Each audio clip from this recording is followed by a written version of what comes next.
وبرکاته قدرمنو ستاسو ورور نور احمدي د خپل پلار د قاتل او د خپل مور زخمي کوونکي د هغې سره ولاړ یم. الله تعالی دې ته هدایت وکړي او الله تعالی د هغې مغفرت نصیب کړي. په دې کې موږ او تاسو لپاره یو درې څلور د عبرت خبرې دي. اوله خبره دا ده چې د خپل بچو اصلاح وکړو موږ د اول سر نه. دا ماشوم ناڅاپه لیونی نه دی چې ناڅاپه لیونی شوی دې حد ته رسېدلی دی. د دې د سټایل نه معلومېږي چې دی د مخکې نه هم د دې انداز دی.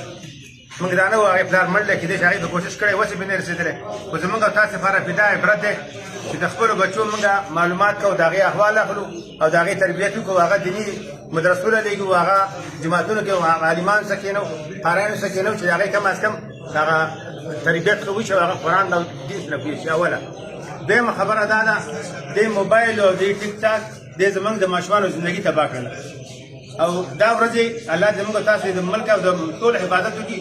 خو که زموږ او تاسو بچي موږ پرېښودل نو دا حال د نورو سره هم لرې نه دی چې زموږ د بچو هم دې ته قهري سزا زموږ خطر اقدام به کوي، بل ظلم به کوي، بل ظلم به کوي، بل ځای ته به کوي. راځي چې اول ته راځي. درېیمه خبره دا ده مهمه چې موږ او تاسې چې علما لیکي چې څنګه تا کړي داسې به تاسو کېږي. د هغې د پلار نه زه نه یم خبر، خو چې موږ څنګه زندګي تېره کړي د خپل پلار سره د خپل مور سره داسې بیا زموږ سره بچي زموږ کوي. لهذا علما وایي چې الجزاء من جنس العمل. کم کار چې تا کړی دا به هغه کېږي، تا چې بل څه کړي هغه به تا سره کېږي، خو چې څه کړې هغه به ریبې. ما اورېدلي والله عالم چې دې کې ما خپل د مور پنډۍ خپل ماته کړې دا به رښتیا به که نه به صحیح، خو په هر حال پکار ده موږ د خپل مور او پلار قدر کوو. که تا د مور او پلار قدر ونه کړو نو ستا بچي به راپسې کړي هغه خو به تاسې کوي. د رسول الله وسلم حدیث دی چې دوه ګناهونه دې وکړل نو چې الله پاک دله د هغې سزا نه درکړي په دنیا کې د آخرت سزا نه علاوه نو هغه پورې دې نه وژني.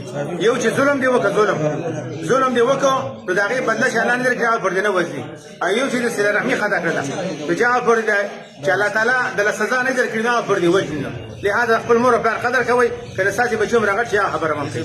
او آخري خبره چې زه دا پیغام ټول ته پیغام رسوم هغه دا چې موږ او تاسې دا کوشش وکړو چې د خپلو بچو دپاره دوا کوو. موږ خیرې ډېرې زیات کوو، خیرې کوو په بچو د هغې دغه نتیجې. لهذا خپلو بچو ته دوا کول پکار دي.